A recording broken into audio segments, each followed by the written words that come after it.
name is Lisa Alastuey, and welcome to my channel. This week, I have a returning guest, and that is Chris Shelton. He has one of the best podcast channels online, I believe, that deals with looking at cults and critical thinking and how to recover if you ever find yourself in a cult-like situation. And he has he's a former Scientologist. He left the church, so he knows a lot about how cults work and how to recover from cults. Welcome, Chris. Yeah, thanks. Thanks a lot. Yes. Would you like to add anything else to that introduction? No, I thought you did great. I've spent the last 10 years of my life studying this stuff, and I'm very much into the psychology of it. It's just, I find it fascinating, and there's nothing like learning what happened to you. So, and then being able to take that knowledge and maybe try to, do some good or benefit or help people with it. So it's always my pleasure to get on shows and talk about this stuff. Awesome. So I'll be linking our previous talk down in the description box. And one of the things that we touched on, we touched on a lot about cults and how they work and they operate. And I wanted to invite you back and maybe just talk about how it could show up in certain areas. For example, like in the family system, you can have a cult, but that doesn't mean all families are cults. But I wanted to touch on Hollywood. Not that Hollywood is a cult, but there's elements of cults, cult-like qualities, I should say, that are found in Hollywood. So let's just kind of start first with maybe just talking about the origins of Hollywood and what it was meant and how that some of its qualities can attract a cult-like environment. Oh, sure. Absolutely. Well, of course, the whole thing was centered around and built on the entertainment industry, the idea that you could put people on film or in, some kind of media. And because, of course, there was, radio back in the day as well. And, and entertain people and that entertainers or writers or creative types who tend to be, not to generalize over much, but tend to be fairly empathetic, understanding, compassionate people because they're observing life and writing about it and imagining it and doing things with it or acting it out. And there are very few people who are better observers of human behavior than actors because they're, that's their job. But because of that, it puts them in a position of having to cooperate and get along in order to be able to produce these entertainment products. And it tends to be that when money and power and influence come together, nefarious characters enter the picture. And these nefarious characters, in the name or guise of producers or directors or, creative directors or people who are somehow managed to put themselves in charge of things, they can start running these creative people, these empathetic people. And that tends to be a quality of cult members, is they tend to be people who want a better world, think it can become better, think things can get better. They're optimistic folks. And they will take that optimism and creativity and turn it to their own end. So they are making a profit, they're doing the work, or who are being creative are, suborned to, you could say, or, taken over by the system. And that's often where we can see tales of stories or of celebrities or media personalities who started great. Everything looked wonderful.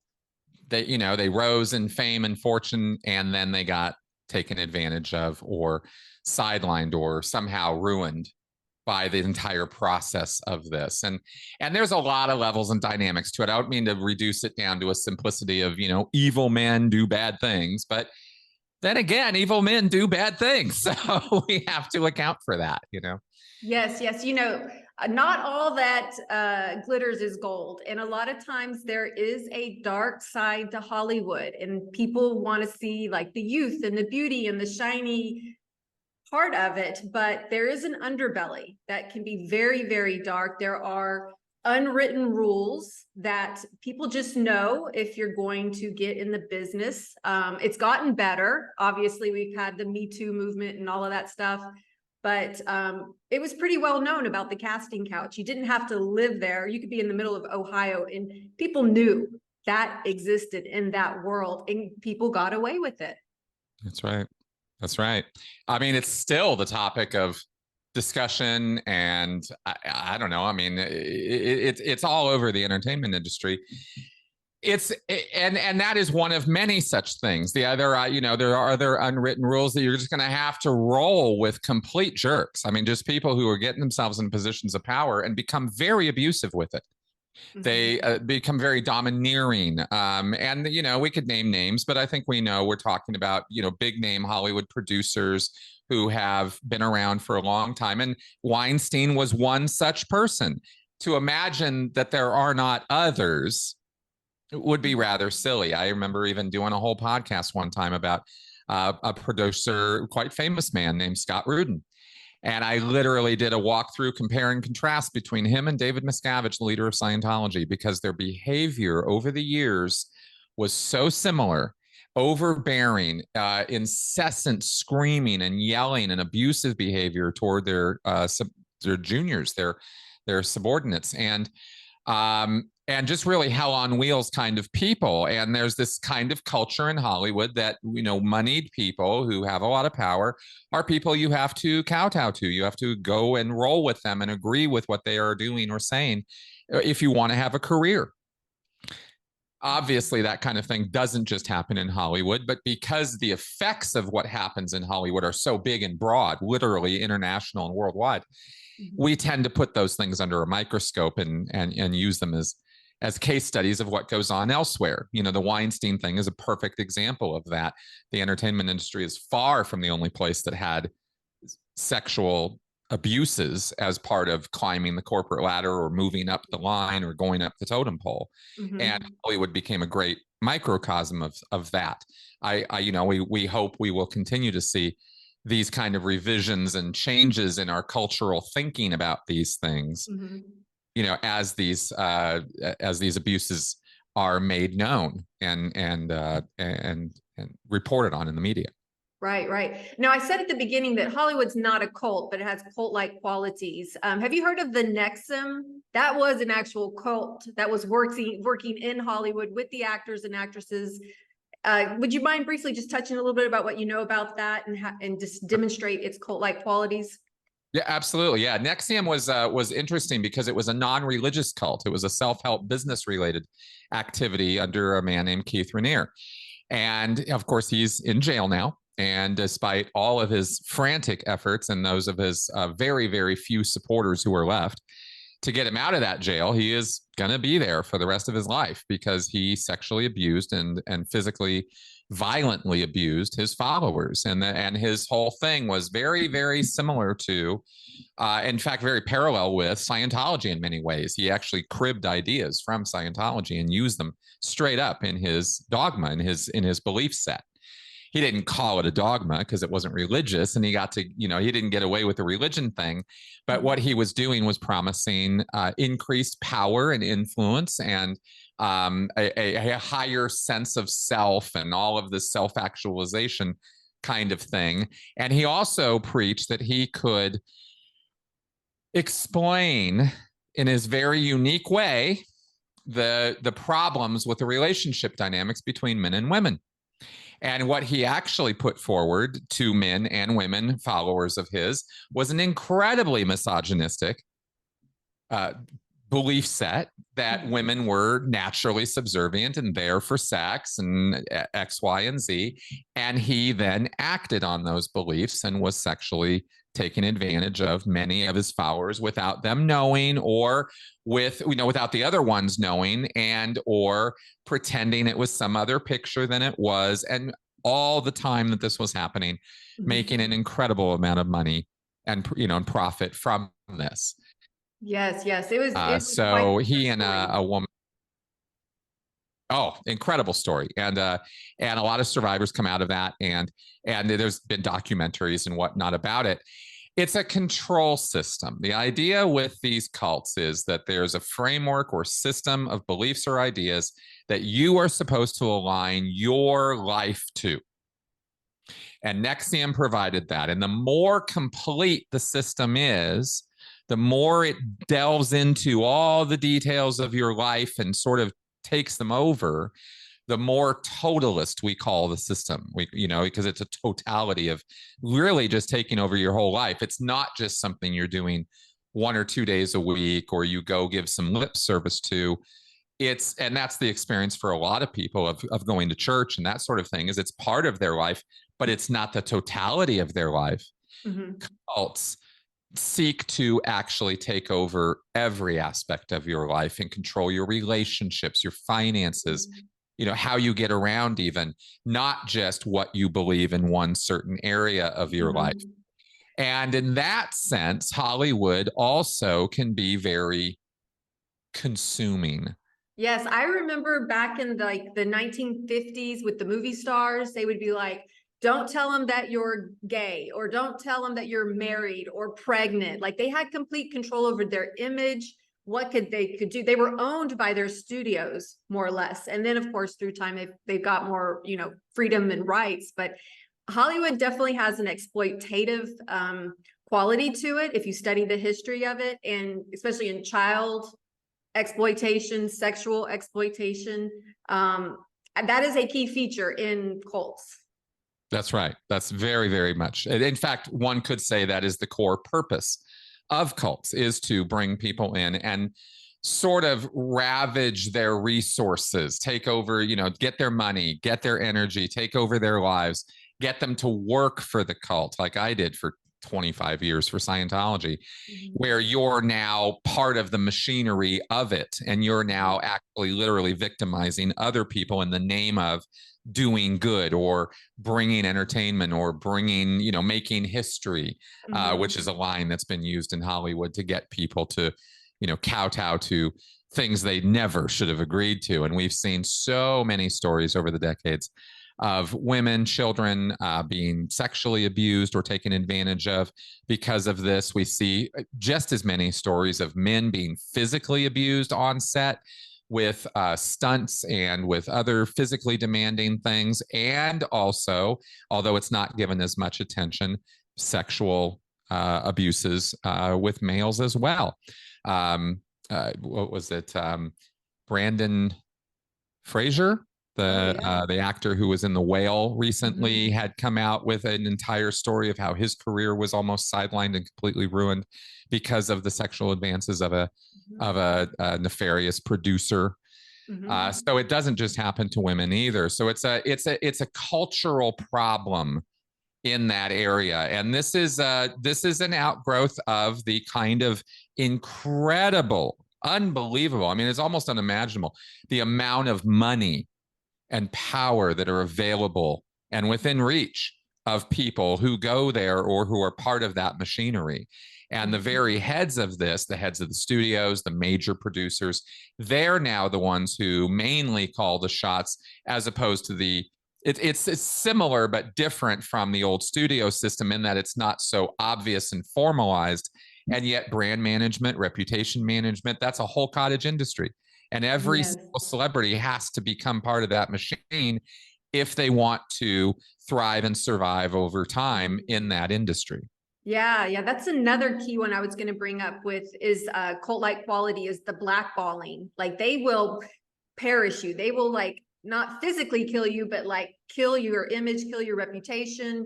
And cults will do that as a way to maybe even control you, maybe push you out only to gain more power over you if they bring you back in. That's exactly right. That's exactly right. And that giving and taking of that power is what establishes the power differential between the cult leader and the followers, whether it's a studio exec and an actor, or an L. Ron Hubbard and a Sea Org member. It's the same dynamic. And that's really the important thing to think about when you're looking at what a cult is the relationship, those relationship dynamics. Mm-hmm. And are they the hierarchical order? Are you just a lowly paid staff, cameraman, writer, barely making any money, working 12-hour days, or are you the top studio executive and everybody knows their place, and that power play is being used and abusive power is being used? Exactly right. And are we not seeing right now, as we're recording this, with the writers' strike and that whole thing happening right now, that these people are stepping up and saying enough is enough, right? We really need to change key parts of this system because it is outmoded. It is being overrun with AI, and technology is advancing in ways that nobody can predict, and people are correctly in some cases and maybe exaggeratedly in others freaking out. And the pay scale system right now for writers and actors in Hollywood is a joke. I mean, it's just a disaster for the people who are actually in front of the camera and the people behind the camera. I mean, you got everybody on the floor there. So there's a lot of injustices to work out right now. That is part of this whole picture. And the culty aspect, one way the culty aspect fits into this is the power differentials. The other is the tradition of it, and like you mentioned, the studio system, and well, this is how it is. And people will propagate, they'll perpetuate this out of ignorance. They just don't even know it could be any different. They don't think to themselves, this could be different. We could actually change this. That itself, that the inability to think that way, to think outside the box and with new ideas, is symptomatic of that kind of old time established, if we say culty kind of thinking that goes on there. Yeah, another thing that kind of I see within Hollywood and kind of a cult-like environment is somewhat of the nepotism. It's in the family, and the parts are very few and far between, and if you're trying to break into the business, you're gonna have to start at the bottom. Whereas if you're the granddaughter of the studio guy, you instantly gonna get put on a pedestal and be able to rise among the ranks, maybe not fairly or with credit, like earned, but it is easier because there's so much nepotism that takes place. Absolutely. And not only in front of the camera, often behind the camera, we see this sort of thing. This has famously really impacted the quality of certain productions as well, right? Because here you have a producer and you need the money. Here you are, you're a creative, you're a director, you're a writer, you're making your project happen. You finally got the money and the actors together. And here comes the producers, the money men, the guys who this isn't going to happen without them. And they have their list of demands. And maybe one of those demands is, my cousin Joe has always wanted to be in a movie, and they don't know anything. And here they come, and you have to deal with that, or rewrites, or other, impingements on the creative process by people who are not creatives. But they've got the money and power and clout to bring it, and they want their family involved, or they want it, something like that, like you were saying with the So like if you're a cult leader, you're going to pick the next cult leader to replace you. It's not like you're going to just pick any random person. So they groom the person coming up to continue the abuse, continue the system. And that's why it doesn't make much change. Well, that's very true. And in fact, the family dynasty model, you could say, is all about trust and all about, keeping that money and power in the family, in this certain area. We're not going to we're not going to bring other people into this. And that's classic cult behavior. Yes. Another thing that I see that cult leaders will do as far as to shut you up, they have these like non-disclosures, these NDAs that people have to sign. And this basically could be a tool for abuse. And it gets used in Hollywood all the time. And I would imagine in a lot of like Scientology, they shut you up in a lot of different ways. And so can you talk about that a little bit?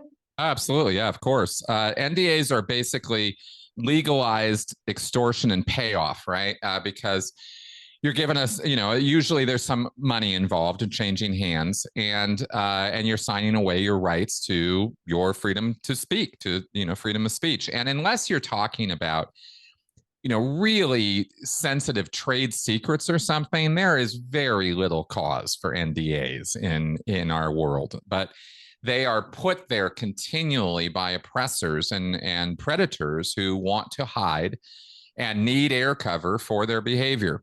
And so you'll go on to movie sets, or you'll go on to even in book stuff and entertainment in the industry, kind of across the board. Gaming now is a whole separate industry, completely parallel to movie making, and just as much money, if not more. And all of these have creatives under NDAs, and it's, you know, and it's kind of like the captive brains of scientists who have to do NDAs and for corporate, right, where they do corporate research and then they can't share it, can't talk about it. Science actually suffers as a result. Our common knowledge suffers as a result. It's no different in the Hollywood entertainment industry, where secrets and abuses that we should know about and that should be being made public can't be. And or people think they can't be, because technically speaking, you're not supposed to be able to cover up crimes with NDAs, but it happens every day of the week. People are either ignorant of their rights, or they sign away their rights, not knowing what their rights are, or they're, you know, intimidated. So the cult leader or the opportunity that they think this represents, that they sign away their rights, and then they're gone. And they can't get them back. And that's happening right now, even in Scientology, with forced religious arbitration for people who have ex-members trying to bring suits, and they can't, because they have to go back to Scientology on their hands and knees to do arbitration within Scientology, because Scientology abused them. How do you think that's going to turn out? Is it any different in the studio system with these things? No, it's not. And these people are stuck with no rights and no recourse. And there's no way that's right. No, that's some like crazy lawyer making wicked stuff, you know, happening there. That's right. And they really can get you in a corner where you literally have no ability or power at all to fight back. They word these things and work this stuff out, and they'll tell you anything you want to hear to get you to sign the dotted line. Or you're forced by circumstances. You believe you are forced by circumstances to sign, because you're going to lose this opportunity if you don't.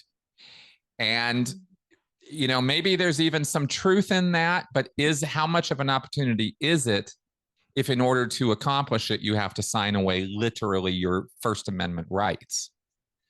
That's something to really think about before you engage in that kind of activity. Yeah. You know, when people think of going to Hollywood and the fame, the money, and, you know, just thinking that it would be a great career choice, and who gets attracted to that Hollywood scene, I was doing some research and I found it quite interesting that a number of actors were in previous cults like Children of the God, which was a very sexually abusing children, like Joaquin Phoenix, River Phoenix, Rose McGowan. So sometimes having that abuse background, that cult background, moving into Hollywood probably feels familiar because you've already been in a cult, you know, and so being in this type of environment, they know how to already kind of navigate it. It doesn't feel creepy, weird, strange, you know, until maybe they learn. Yeah, I might frame that a little differently. Yeah, go ahead. One abusive environment to another is often worse for the person, but it's true. It's absolutely true. The names you gave there are absolutely pitch perfect. You know, you've also got Scientologists prominently in Hollywood with Tom Cruise and various others who have gone in and out of that. You have Madonna with her Kabbalah. Yeah, exactly. Kabbalah. That was the word. You know, everybody's got something, and we realize there comes a point when you kind of come out of all of the awe and an amazement of stardom, and you're going to get stars in your eyes. Well, you meet some of these people, and I have. I mean, in my experience with Scientology, I got to meet John Travolta and some others, and you find out they're just people. They're just people, and you realize, oh my God, they're just human beings.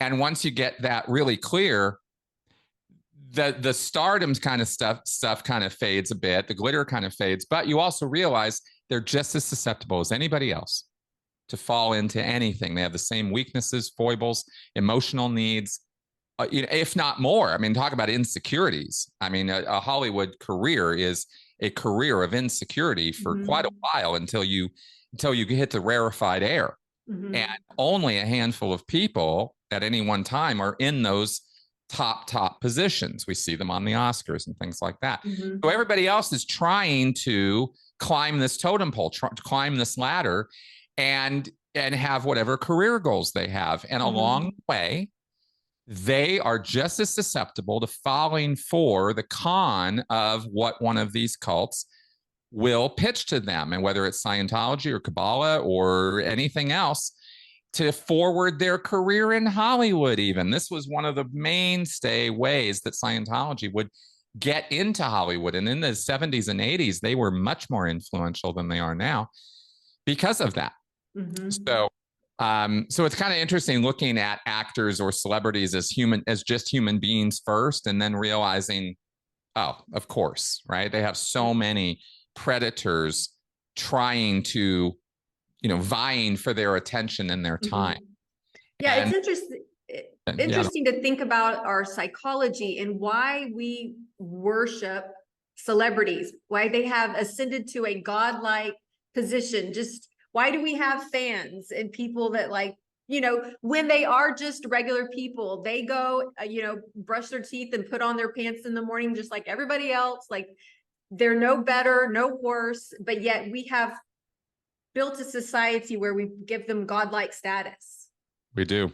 It's true. And it all comes out of our emotional needs, our need for hope, for representation. That is a thing. And when we have selected somebody as a representative for us, we actually make that image or person or symbol part of our own identity. It's in terms of the psychological, what's going on there. And it's fascinating to study this. But it's very, very powerful because of that identity connection. So people, like kids even, I mean, I certainly me growing up, you dress like your favorite hero, you act like him, you talk like him, you take his mannerisms. We all do this, right? Men, women, we have our celebrities, our stars, our idols, and we become fans. And fan, by the way, is short for fanatic. So it's part of the sickness, the cult-like sickness. We all are participating in it one way or another. That's right. Well, it's that codependency, right? The stars need the fans, and the fans need the star. So it goes both ways, and it's all fine. It's all good. There's no problem all the way up until all the way up until it goes. There's a line, and you cross it, and now you're stalking the celebrity. Now you're really obsessed with them because there's that reality loss where a person starts, that identity becomes too close, and they actually think they are the person, or they want to be the person, take over the person. That's crazy town. But that's where you can end up if you keep going down the spectrum of extremity to fanatic. That reminds me of how many lookalike Kim Kardashians have come out of this for that very reason. Even she doesn't look like that. She has so many cosmetic procedures to give that image, and then all these young girls that have molded their bodies to look like her and not like themselves. Exactly. We have a real self-image problem in this country around celebrity. And this is I don't know that it's a uniquely American problem, but I live in America, so I'm hyper aware of the problem here. Perhaps it's in other places as well. I'm pretty sure it is, because I think it's human nature. But but taking it too far is almost always an act of a bad or poor self-image. You get a man or a woman, a boy or girl who just don't think they're really much of anything, but they idolize this person who obviously has incredible aesthetics, beauty, admired, they have influence, they have power, and they want that, they want to be that, and they go down this crazy hole of becoming that person. And that's a very unfortunate circumstance, but there's grades of it.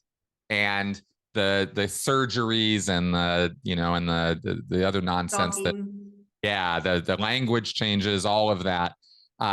It's bordering on mental disorders. Yeah, I can't see it as a positive. I just see that kind of behavior as a positive. There's a thing about having, and again, it can be that fine line. It really can, because there's nothing wrong with role models. There's nothing wrong with aspiring to be better. There's absolutely not. And that's really the function that celebrities and athletes and VIPs and people we idolize, that's the function they serve for us, is they give us something to aspire to. And that, in that sense, it can be positive. When it becomes obsessive or compulsive or a need rather than a recognized want is when we lose our damn minds. Yeah, no, that's a perfect example that you see in that cult-like environment where people will just lose themselves to it. Maybe develop not codependency, but other mental disorders along the way. The narcissism we know is rampant in that type of Hollywood environment. Absolutely. Encouraged even. And it's the marketing and the money that really kind of ultimately corrupts this entire process, because putting on shows, putting on stage plays, making movies, making television shows is a fairly straightforward activity that doesn't involve all of this. It's the marketing and the promotion and the money that comes from the products that result from these entertainment products.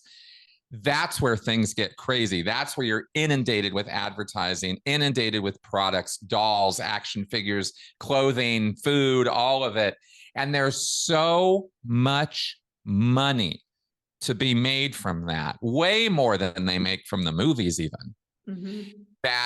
That's where the oversaturation of the images of the movie stars and the fan bases and the let's develop these and let's make these and let's create these. It's actually in Hollywood studio execs and power brokers' best interests for cults of personality to develop around their movie stars. And that's what that's the brand management that's been going on since the 40s and 50s. Yeah.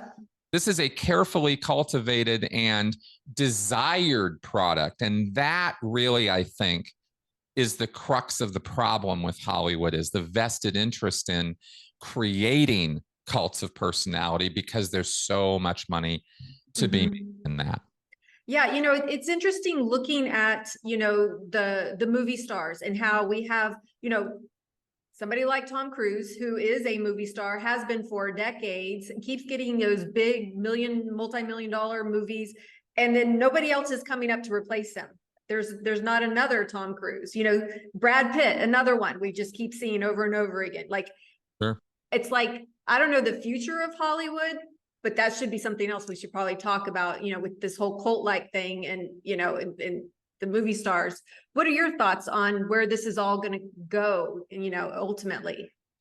Well, I think we're probably going to continue to see recurring patterns of behavior the way we have been with movie stars and idols and people idolizing them.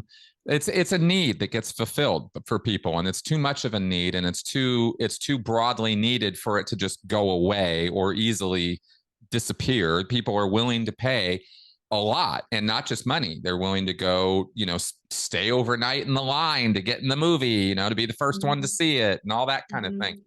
So I don't think that behavior is really going to particularly go anywhere as long as entertainment is continuing to be offered that way. I do hope, this is a personal hope of mine, is that with the recent increased awareness in cults and cult-like behavior that we are seeing over the last, I'll say about 10 or 15 years, where awareness has really come up on this. It first started being talked about in the public view in a serious way all the way back to the 1970s. But now I think there's more of an awareness than there ever has been. And that would be our real saving grace in this, if in the future we could temper our expectations and excitement over the glitter, because we're really losing our minds over false artificial imagery, right? It might as well be AI created. When you look at how much photoshopping, as you mentioned, right, and all the surgeries and all the unnatural things that are done to create this beautifully natural organic look that is not beautiful or organic at all or natural, right? Right.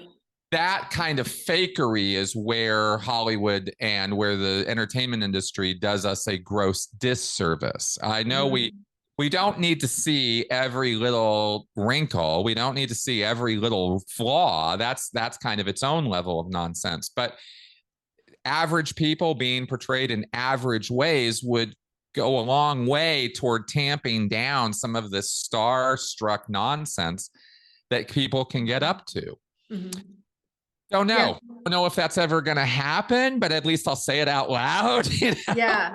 No, I mean, that's a very good point, because I think initially it was built on youth and beauty. Yep. You know, if you were a 40-year-old actress in the 1950s, forget it. You may as well be dead. Yeah. So we are seeing more a inclusiveness of the ages and the gender, races, everything that's being more represented. I think for cult leaders, always comes to the money, the bottom line. It's not out of the goodness of their heart that they're doing that type of thing. I think it's profit, and that's why they do it. That's right. We have a new generation of people who have grown up with the internet. And one positive that I can also add to this is, having done that, and us having come from the generation before where we know what the world looked like before the internet, they are much more savvy about it. And I'm finding it interesting that one positive, what net positive of this is, they're not quite as gullible. And that's an interesting point, because I didn't particularly look for that out of the internet. But that is a point. And so just because they have seen and been exposed to so much, and recognize that most of it, because we live in a world of deconstructing things as much as we're constructing things, there's an attitude, and maybe it gets a little too pessimistic sometimes, but there's an attitude of seeing through the glitter, seeing through the nonsense. What are you really telling me? What's really going on here? What are you saying? That's a net positive, I think, for us into the future, if that attitude can be maintained and cultivated in a healthy way. It can go nihilistic and can get bad, but hopefully it won't go in that direction, and we'll see these new generations coming up who will be a little bit more skeptical. Just because you show it to me doesn't mean it's true, you know? And that would go an awful long way toward fighting cult behavior. Yeah, because you're asking people to see past the illusions. I mean, any successful cult is going to have a mask on. The illusions are going to be all around you. Whereas you said with the internet today, people are, have more information available that they can actually research and look to and see that, okay, that's fake, that's not real, AI, all of that different type of stuff that, people, what they are seeing is not believing. And so I think, yes, on an optimistic point of view, we are hopefully a better educated society on it. I hope so. Because in this day of deep fake videos and the technology to be able to recreate anything on a camera or audio, you really can't trust.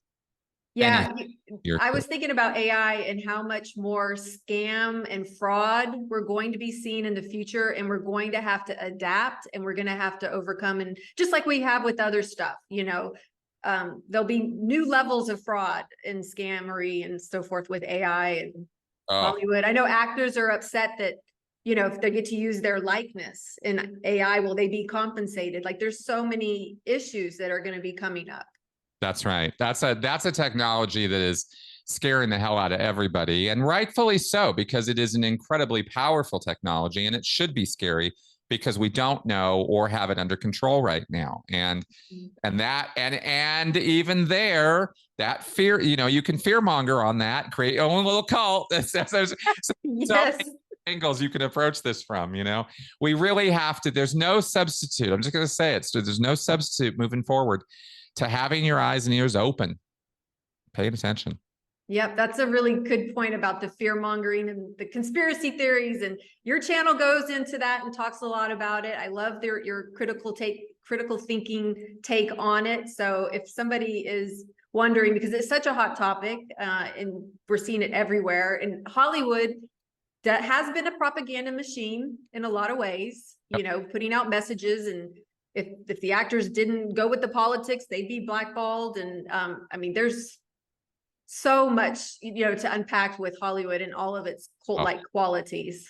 Oh yeah. Because Hollywood's it's a bubble world, but it's also not. It also exists in the real world. And so real world problems and issues and cultural wars and values are always hit in Hollywood. And Hollywood's supposed to sort of be a mirror and reflect this, but sometimes the mirror is a little slanted, and sometimes the mirror is a little cracked, and it's not quite distorted.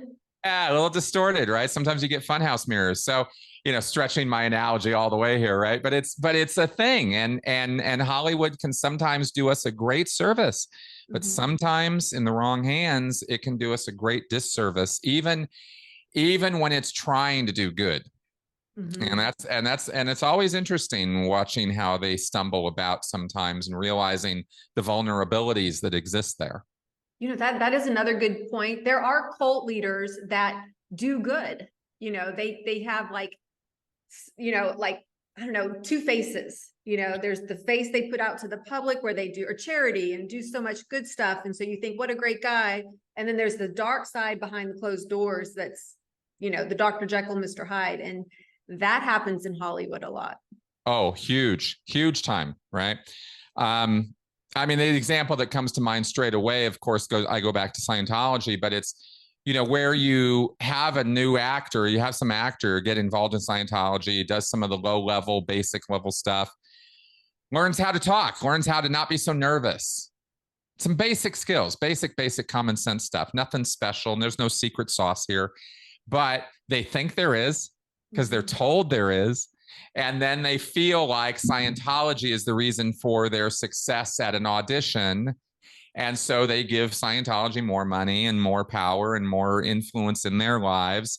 And then a year or two later, maybe they're making a TV show and they're making some real money. And now suddenly Scientology comes calling and they want all their money, and well, we helped you out. Now you got to help us out, right?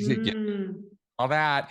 And that's Scientology, but who's to say a talent agent, a producer, another actor, a writer, anybody can put themselves in that power position over an actor or a creative and credit themselves for their success, for the success of their target, and then demand, okay, now you owe me. And they own the person if the person thinks that that's real and agrees, and that's that kind of dynamic, that kind of relationship is that's how Hollywood operates. So it's pretty magnet for cult predators.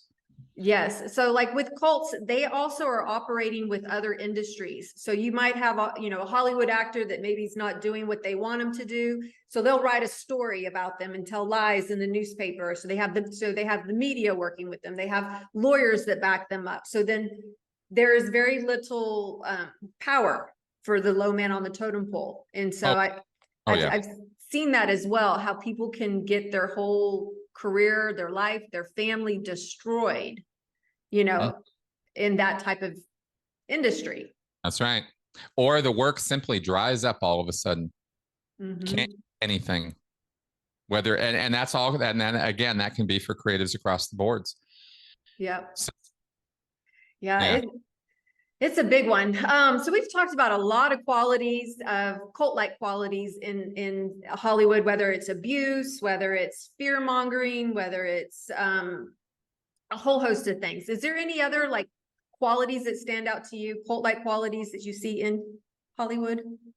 Well, the other thing that you see in Hollywood is a sort of obsessive compulsive need to please, to gain approval from the audiences, because you got to make the money. That's the whole point of putting out products, is you want people to watch them or be entertained by them. And so there is that codependency thing I talked about is part of this, but it can all by itself drive people a little mad. It's the nature of being a public figure, I suppose. I mean, I think as creators, we have some familiarity with that. But it can drive people to do crazy things. If you're trying to constantly be in the public eye, be a celebrity, be admired, be liked, then you become, if it becomes obsessive to you, if it's not just a career path or a job you're doing, but you actually have emotional needs being fulfilled by this constant, you have a constant need for acknowledgement or for admiration or for support. That can be fed by Hollywood, but then you can be destroyed by it when it's taken away from you, or it can be leveraged against you. And that's maybe a very peculiarity of movie stars or famous people, but it's a factor in Hollywood that you can ruin your entire life chasing that approval. And so like in a cult-like situation, it would be the same as wanting to feel accepted or connected with that group. And so you'll do whatever, just don't take it away. Right. Well, exactly. And this is where we find, for example, years after the fact of it, we'll hear stories about actresses or actors who were compromised in some moral way. They compromised with their own integrity in order to fulfill some obligation or, be on the screen or do something to get the job that they really didn't want to do or didn't feel it was the right thing to do. We can talk about actresses doing nude scenes or, doing things on screen or behind the camera. Yep. Right. In order to keep that fulfillment going, keep that wish fulfillment going. So it can really be very acidic. It can be very, very destructive to a person's life if they obsess or become too obsessed with fame, fortune, celebrity, etc. And that can be leveraged against them by predatory people. And that's the tragic story of Hollywood all the time. Yep. I wonder percentage, how many come out unscathed? It was a wonderful opportunity. I had a great time. I was never abused. There was no sexual harassment, power play. Like, what percentage actually can walk away and say that? I think very few. I think we can count them on one hand. Yeah. See the people who don't appear to have become tainted by the Hollywood corruption. We could talk about certain celebrities, I suppose we can name drop, but you kind of have these figures who are sort of universally admired or universally sort of liked or known about as good people. The Tom Hanks of the world, dare I say, right? Like people that, but does that mean they haven't been exposed to some nonsense? Probably not. I think every single celebrity has stories. I think they all do. I don't think it's possible to be a working professional in Hollywood and not brush up against this because Hollywood is a place that uniquely attracts predatory personalities just as much as it attracts creatives. Because it attracts so many creatives. There are people who are basically sharks in human skin. You know what I mean? Like that's their life thing is they go prey on people. And they look for in places where that is going to be easy to do. And Hollywood would definitely fit that bill. So I'd be pretty skeptical of anybody saying, oh, no, I've had nothing but a perfect, wonderful experience this entire time. Really? Yep.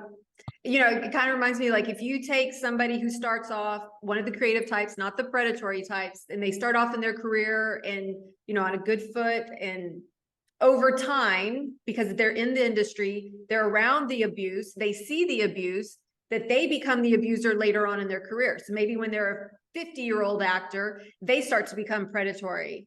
Yep. Because it's just what they've grown up in and what they've seen. And then they start to, and that happens in cults, right? Like you just. Oh, no doubt. No question about it. People who rise up to, first lieutenant or something, the second in command, the third in command, the inner circle people. Absolutely. You can't get to those positions without being predatory in some fashion, or at least demonstrating loyalty and demonstrating, to the leader and demonstrating that you're willing to do anything they tell you, which is the same as the loyalty thing. So loyalty tests exist to get you into the inner circle, which usually consist of abusing the hell out of somebody. So I don't know any reason why Hollywood would be any different. Do you know of any loyalty tests that Tom Cruise had to do? Scientology? Oh, yeah. I mean, I can't speak to any specific thing, but the entire process of Scientology is a series of loyalty tests, and eventually they let you in on the confidential information. And it's not just give over money and we'll give it to you. You have to meet certain requirements, and they have to invite you to partake in those confidential levels. So Tom Cruise definitely had loyalty tests he had to go through.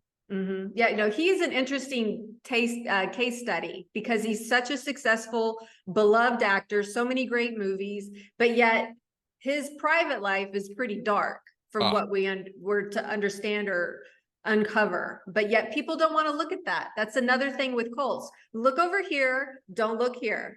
Correct. That's right. It is quite amazing over the years that I have been on and off social media and interacted with fans when Tom Cruise movies come out, and trying to point out, hey, look, the guy, I'm glad you're entertained, but there might be more to the story here. And it really is a bit of a wall that people will erect. They don't want their illusion shattered. Yeah. They just don't. And when they have an illusion of Tom Cruise as this charismatic, heroic figure that they can idolize and emulate, they don't want that taken away from them. And the truth of Tom Cruise will take that away from you, because he's just not a good person. He pretends to be. And it's hard to live with that reality, and most people don't want to deal with it. Yeah. Going back to why we put these in such godlike statuses, Friedrich Nietzsche, he said, God is dead and we killed him, but he said it in a lamenting way. That's not a good thing, because now what are we going to put in place of it? And then in place of it is a Tom Cruise. You feel like you have to need somebody to worship and say, he's okay. We don't need to see the bad stuff. Well, exactly. And that need exists within all of us. That's why I mentioned this phrase, emotional needs. This is what it all comes back to. The psychology, yeah. Yeah, it's everything we're doing is we're doing it because we're fulfilling emotional needs. And I'm not talking about our emotional state. I'm talking about our needs. We need community. We need to have goals and purpose and meaning in our life. We need to have love. We need to have an ego or feel that we're worthwhile. There's a whole list of things that we need to have. And purpose and meaning is derived from our communities. And our communities include idols and leaders and people that we can look up to and admire and feel represent us. And writ large, that's what celebrities are. And that's what the entertainment industry is. So all of this is fulfilling perfectly fine needs we have. There's nothing wrong with any of that. You dial it up to 11, and that's when things get crazy. I just wonder, going back to the origin story of Hollywood, how much of it did they really understand human psychology, this human need, and that they knew they had a profitable winner on their hand with Hollywood?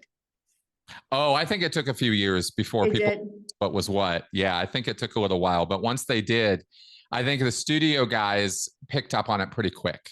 Yeah. And I think actually even things like Orson Welles' experience, that whole Invaders from Mars thing, right, where they were the world's broadcast and everybody lost their minds because they thought it was real. It was a broadcast of the War of the Worlds that Orson Welles produced. And a whole bunch of people listening to it thought it was really happening. And I think that incident, which happened pretty early on, I think that was in the 30s. Anyway, I think that really was a demonstration. You're like, Eureka! This, oh my God, we're rewriting reality for people. What else can we do? And ever since then, the technology has just been pushed and pushed and pushed forward.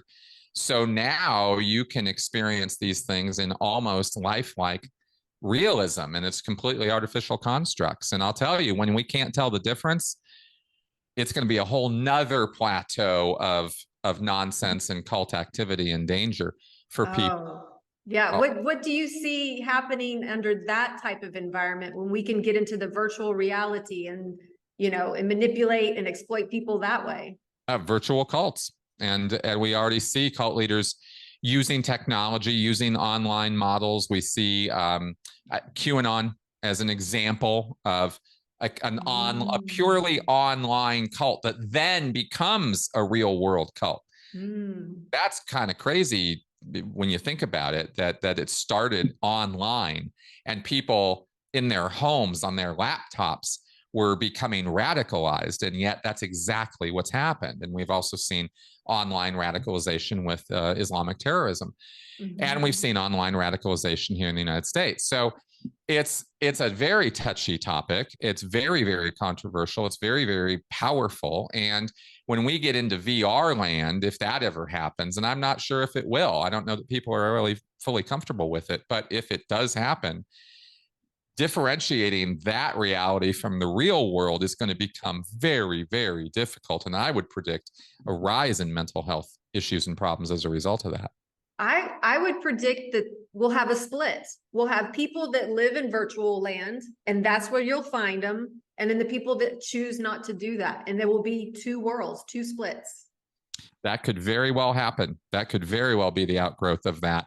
I personally, of course, hope that doesn't happen. I don't want to see a Ready Player One world, right? Or future where we're all living virtually because the real world sucks so much, right? That was what was proposed in that particular movie.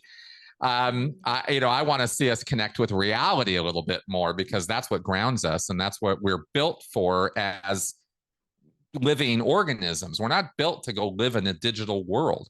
Mm-hmm. And it's an artificial construct that really only serves a predatory personality for us to live that way, as far as I can tell. But that's just my opinion. Mm-hmm. Yeah. Going back to Hollywood, what they did was, it started with the radio and then the television and then the movie theater, but it was always centered around us all doing it together. Now everybody has their own phone and they're doing it solo. It's not a family group thing anymore. So it is pretty much, we are individualizing because of this.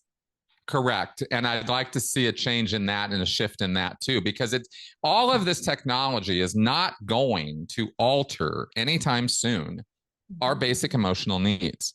So if this continues in this vein, then we're going to find individuated people who can't operate well and play right together. And we already see a lot of division in our world because of fake news and propaganda and all that nonsense. So that's not boding well for our future. I'm not a what's the word for anti-tech? I'm not anti-tech. Yeah. I'm not that kind of person who wants to do away with all of modern technology or something. I don't mean to come across that way, but our natural way of living is to interact eye to eye, face to face, to relate to one another. Mm-hmm. And we really can't lose that. The more we move away from that, the more unnatural our lives and our thinking are going to become, and the more bleak and despondent our emotional life will become. Yeah. The digital world is no substitute for the real world. Mm-hmm. And real connection and feeling. And I don't mean to preach. It's just, this is important stuff. Mm-hmm. Yep. There's got to be some limitations put on it, and especially with kids and all of that, for sure. Big time. So we've talked about a lot of things today about cults and cult-like qualities in the Hollywood setting. We're coming here to the end. Is there any final thoughts you want to share? Yeah, I've been a cinephile my whole life. I love movies. Me too. I want to write them. I mean, I've movie reviewed. I'm not an anti-Hollywood guy, and if it comes across that I am, it's not that at all. I very, very, very much appreciate the power of what Hollywood can do and what they can create and what unfettered creativity can bring to the world. It is so inspiring and so.